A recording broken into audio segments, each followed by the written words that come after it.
कभी कभी किसी की आंखों में इतना सन्नाटा होता है कि वहाँ पूरा अतीत दबा हुआ मिलता है। आज एलेना जरा अलग थी। कम बोली, कम हंसी, जैसे कोई पुरानी याद पीछा कर रही हो। शाम को कैफे बंद हुआ तो मैं उठने ही वाला था, तभी उसने कहा धीमे लहजे में, आज मत जाओ, थोड़ी देर बैठोगे? मैं वहीं बैठ गया, बिना किसी सवाल के।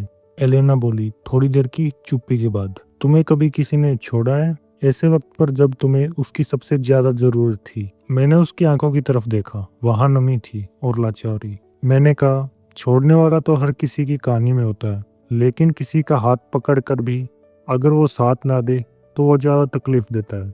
वो चुप हो गई, जैसे मेरे जवाब में उसे अपना सच मिल गया हो। एलेना बोली वो कहता था कि वो मुझसे प्यार करता है, पर जब मैं टूटी तो उसने मुझसे मुंह मोड़ लिया। कहता था मैं बोझ बन गई हूँ। मेरे हाथ अनजाने में मुट्ठी बन गए। मैंने कहा प्यार कभी बोझ नहीं बनता एलेना, वो बस एक बहाना था जाने का।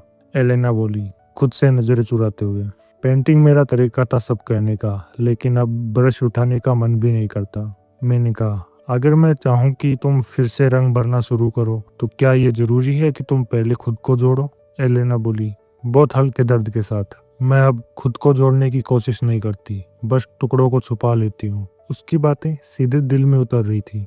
मैंने उसकी तरफ देखा और कहा मुझे कुछ जोड़ना नहीं आता एलेना, लेकिन किसी के टुकड़े उठाकर संभालने का हौसला जरूर है।